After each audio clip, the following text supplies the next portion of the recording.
So I just left an appointment with my lady doctor, and she was like, do you have a boyfriend? I was like, no. She was, but you're sexually active? Yes. She says, so you have maintenance men?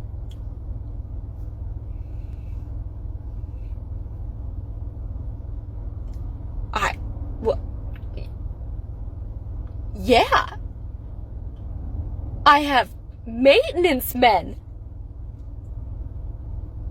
That's what I'm gonna call them from now on. I'm gonna call them maintenance men.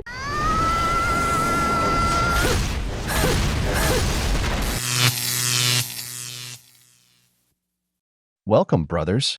In today's video, we will explore the reasons behind some women's hatred towards men, the reasons they blame us for their own decisions. But before we continue, don't forget to like the video, subscribe, leave a comment. Brothers, we're now on TikTok, so feel free to check it out. The link is in the description. Without further ado, let's begin. Guys, I went on a date this week and I felt the feminism leaving my body. I live on the east side of LA, and if you don't know what that means, it's sort of like the artsier part of LA, you know? It's people say it's like Brooklyn and New York. Like, so I go on dates with a lot of men and women who, you know, live over here. There's always a negotiation about who pays, and that's great. I like to pay for people, all that. But what I will say is that I sort of fell into going on a date with the most guy's guy I've ever been on a date with. And he's from West, you know, Santa Monica. He's a bro, right?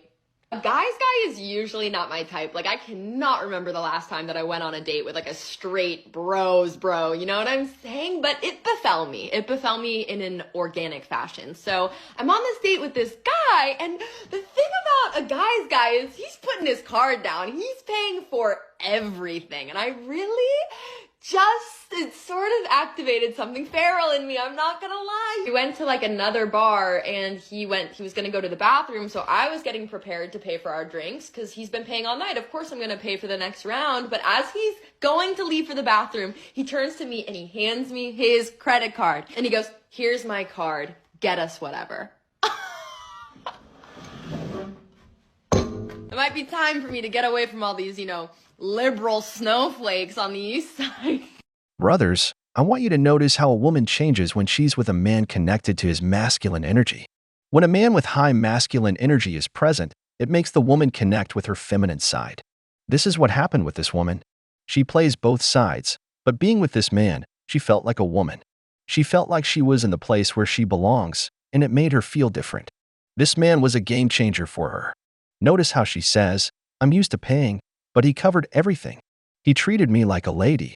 Many women these days haven't dated masculine men who go after what they want, men who take charge and set the pace on the date, men who pick them up without asking where they're going, men who pay for the first date, men who lead the interaction. This man can be sure that even if he's not her usual type, she might invite him to her place to watch Netflix. There are actually women who are now calling men predators if they want to date a woman from a different country. In other cultures, a lot of women are more submissive. Yeah, they're pervy. Men are traveling overseas to countries that have less money and less education. It's because they want a woman who is dependent on foreign girls because you can't handle women. That's why.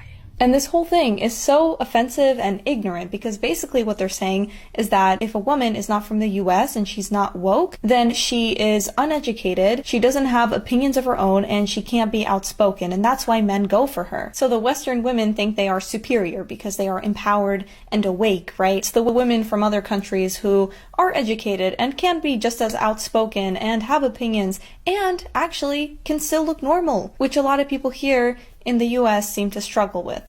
Brothers, the wall doesn't forgive.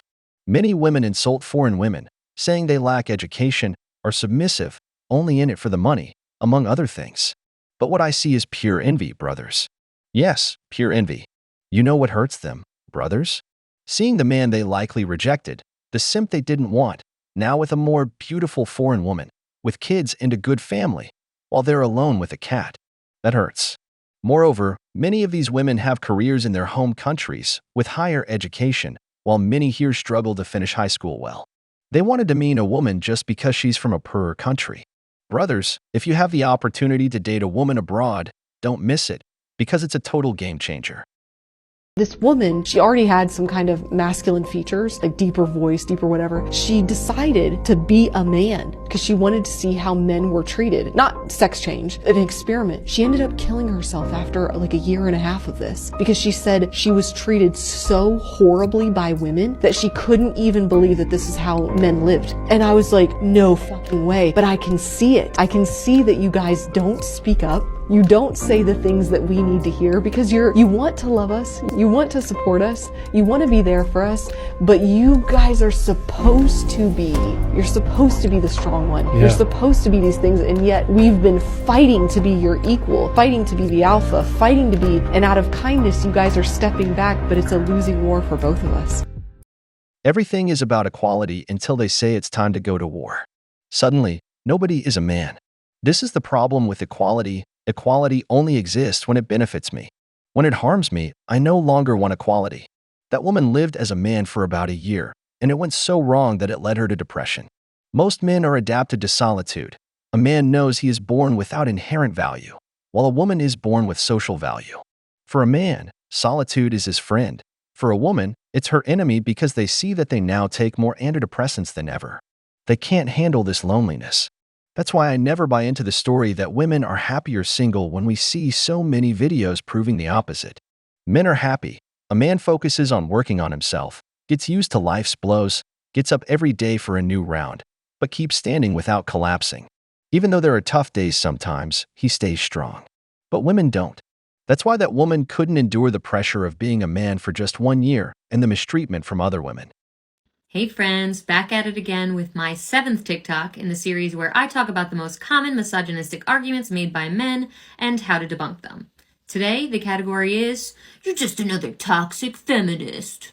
So again, we need to start with the basics here. So you'll most commonly hear this argument from dudes who, because they've grown up in a patriarchal society, feel entitled to women's deference. They think that we should be really ingratiating to them when we are talking to them about joining the feminist movement toward ending sexism and sexist oppression.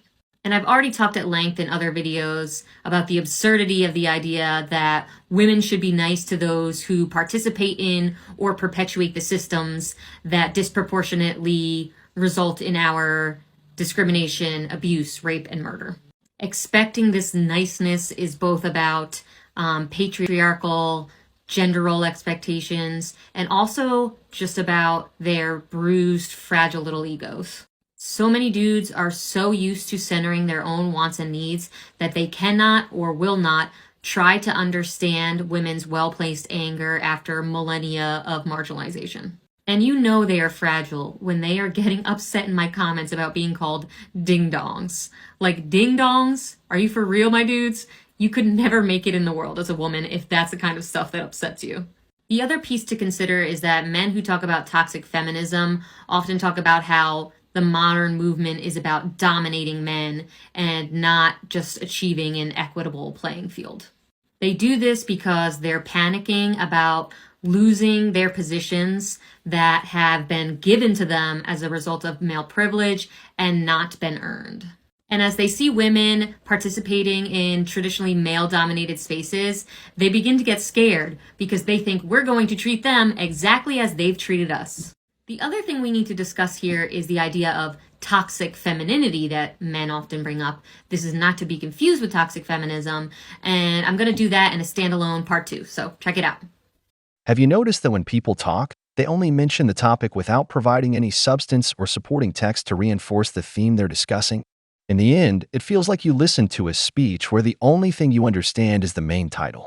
This is exactly what this woman is doing. She mentions the title, but provides no causes. In short, she's just talking nonsense. Brothers, she says we live in a patriarchal society, but of course, when it comes to being the CEO of a company. But when it's about cleaning the streets, construction, civil engineering, wars, high-risk jobs, that's when her oppression narrative falls apart because she's not a feminist. What makes me laugh the most is that if you ask her how she feels oppressed, they don't know what to answer. Because now, when a woman doesn't achieve something, it's oppression, not a lack of talent. Of course not. Because she's a woman, she has to be talented. It's the oppression of the white heterosexual man who oppresses us. Even though they have more freedom than in any other country in the world, they're still not happy. They want more and more, but still, they can't fill that void caused by their own personal failures. If there is one thing that I learned from my women and gender studies class that is on my mind 24/7, it's kinkeeping. Kinkeeping is the root of stress in most women's lives, and because they don't know the name for it, they are often called irrational. So I'm going to give you a little analogy before I explain what it is. Imagine there's a theater and they want to put on a play. They're going to hire not only actors and actresses, but they're going to hire costume designers, people to move the furniture in between scenes, people to move the curtains, people to sell the tickets, to advertise for the show, to show the lights and do the spotlights correctly, people to have the microphones, ushers to have everyone sit in the right spots. There's a lot of effort and time and energy that goes into a play, but at the end of the day, when the play is done, people are not clapping for everything that they did not see.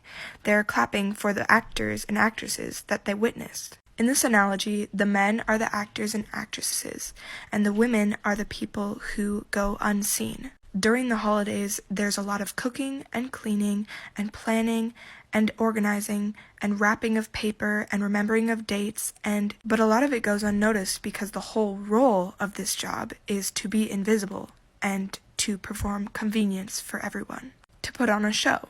You may notice during the holidays there's a lot of women in your kitchen, bonding, talking, but they're also doing work. And it's not only your mom, it's your aunts, your grandma, it's everyone, and they just subconsciously know that your mom needs help, and they create a bonding experience out of it, and that's fine. But if you look at the men, they're sitting at the table talking and laughing and telling stories, relaxing with their feet up, not knowing what time anything starts. You might notice on a road trip, your mom's wondering, did everything get packed? Where is everybody? Has everyone eaten? What time are we getting there? When are we supposed to get there? What was I supposed to bring? And you might notice your dad saying, calm down, why are you being so irrational? Everything's gonna be fine. Stop worrying so much. And it pains me to see this because this man doesn't see all the work that your mother has done because it doesn't have a name. He doesn't know the name. He doesn't know any of the work she's done. Kinkeeping. It's the unpaid labor that women are assigned to subconsciously as a gender. And not only does this cause a lot of stress in women's lives, but it also breeds a lot of ignorance in men. Did your dad plan that vacation? Did he even get the presents underneath the tree that say "from dad" on them? Does he know when your dentist appointment is? Does he know what size pants you wear? If not, who did that? And who took credit? Let me know if you want a part 2. Brothers, this is what I'm talking about when it comes to women living their single lives and then wanting to pass judgment on the married lives of others. In this case, using her parents as an example. She criticizes men for talking among themselves while women are in the kitchen. Yet, even in your own house, you know there are areas that are your wife's, where she doesn't want you. How many women cook dinner and don't want help from the man, perhaps only to set the table? Many want to see their families or husband's appreciation for the Christmas dinner they prepared. But she says the man gets applause for doing nothing. Yet, who bought the car for transportation? Who put in the gas? Who buys the groceries? Who bought the gas? Who owns the household appliances for cooking? Who maintains the home? The man does all that. You provided the labor to make the final product, but the man supplied all the raw materials, the means of production. But do you see the man complaining about it? No. The man only sees his wife making a family dinner, feeling proud of her. The woman feels good seeing her husband enjoying her food. But a woman who has hit the wall can't understand this because the wall doesn't forgive.